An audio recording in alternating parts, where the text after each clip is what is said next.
Why'd I get mixed up with that bitch? Because she got a great ass! And you got your head all the way up it! I don't think I've ever been able to follow the plot of a Michael Mann movie. All the characters look the same, they speak in euphemisms, and there's a lot of complicated double-crossing plot twists in the end.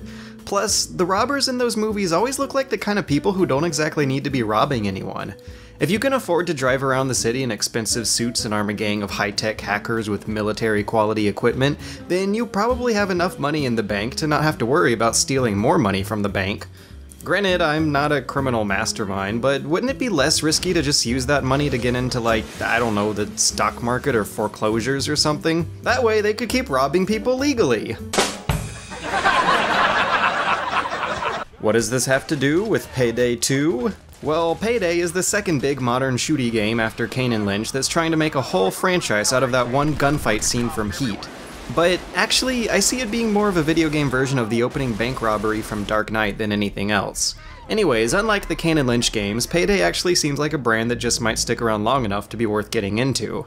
It's still a similarly juvenile attempt at hard-boiled maturity, but it has the added benefit of being a bit more self-aware of how silly movie heists actually look. You spend most of your time ruthlessly killing cops, and those cops look kinda silly. The robbers look kinda silly too. The music is kinda silly, and when you look at the amount of money that you're stealing and then compare it with the amount of cops that get sent in to defend it, then the whole exchange is just too silly to take seriously anymore. Plus, when you're killing cops in Payday, the game's at least not giving you some kind of sociopathic "it's for the greater good" excuse like in a few other games. You are the bad guy, there is no questioning that. You're robbing people of their money and there's nothing gray about it. And if they're seriously going to be making a game out of that, then keeping things simple is probably the way to do it. Unlike the movies the game's based off of, I can actually understand what's going on here. She got a great ass!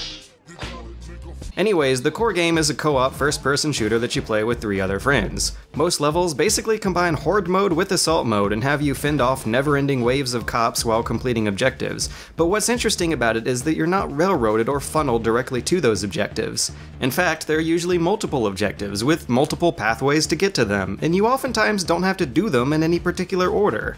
They're covered by a diverse layer of obstacles with diverse methods of entry, and you also have 4 specialized classes full of unlockables that open up new ways to interact with the stuff in those levels. This large amount of variables in play means that each level was built in a very modular and non-linear way. There are like 3 different ways just to open a door, there are 4 different ways to crack into a safe, and there are 3 different ways to disable a camera. There's a healthy stealth system going on too, with patrolling NPCs who have different states of awareness who can raise different kinds of alertness. And since Payday 2 added a good deal of stealth play in, they aren't always aware of your position.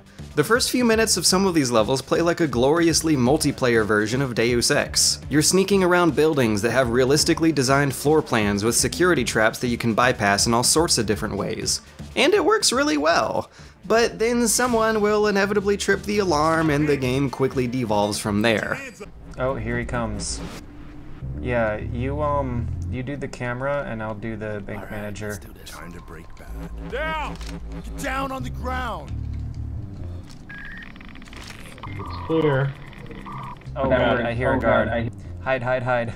Hands up! Don't move! Okay, I'm answering. Okay, oh god, I'm answering the phone. Damn it! Oh, what happened? Damn it! Oh, someone's coming up the stairs, Okay, I'm masking up. I'm gonna, cause I need to crouch behind this thing. Where is he? Down! On the ground! Right, I'm tying up bank manager. Okay. Should I take out this camera or should... Oh, there's a guard up here.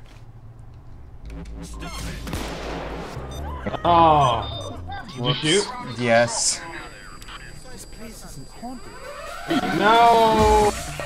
Fuck! So if you take down a guard, make sure to melee him. Okay. Civilian walking in the parking lot. There's a camera covering the offices. There aren't any cameras pointing at the vault, and I don't see. There's no one on the roof, but I can see. And I don't see a camera on the roof. Yeah, roof looks clear. Hold on, guard just came outside. Uh-oh. I'm gonna knock him out. Uh-oh. Let's do this. I'll tell you if anyone's coming. Here comes the bank manager. Joel, right here, right in front of me. Knock him out. Or something. Shit, what happened? They spotted the... Cracking a safe requires you to wait for a drill to break through the lock, which takes a good 5 minutes or so. So you just shoot cops for 5 minutes. And all things considered, the gunplay is really satisfying, the music is excellent, and the cops have a nice delay to their reactions that makes flanking tactics possible, but the blunt simplicity of shooting zombie-like cops is so much less interesting than what happens before that. It's possible to play through these heists entirely stealthily, but it takes a lot of skill and team coordination to do that. And that's awesome, that's how it should work. There's a lot of motivation to play it stealthily, and not because there's an actual monetary or experience incentive to, but because there's an almost overwhelmingly demanding sense of challenge and accomplishment to it. But if I had to give the developers one piece of beta feedback, then that would be to make the tweaks necessary to keep that opening stealth phase lasting longer. They shouldn't necessarily make stealth easier, they just need a more elegant way of showing players how it works. So there's a little icon on the security door that looks kind of like the jammer. Yeah, see that thing? Oh shit. Oh my god. Oh my god. Oh my god. Oh. Really? Wow. We're good at this. Didn't do anything though. Are you sure? Did I place it in the wrong position? Hang on, I'm gonna look up, Payday to drill secure, oh no, jam security room, Actually, conveyance seems like an issue across the whole game.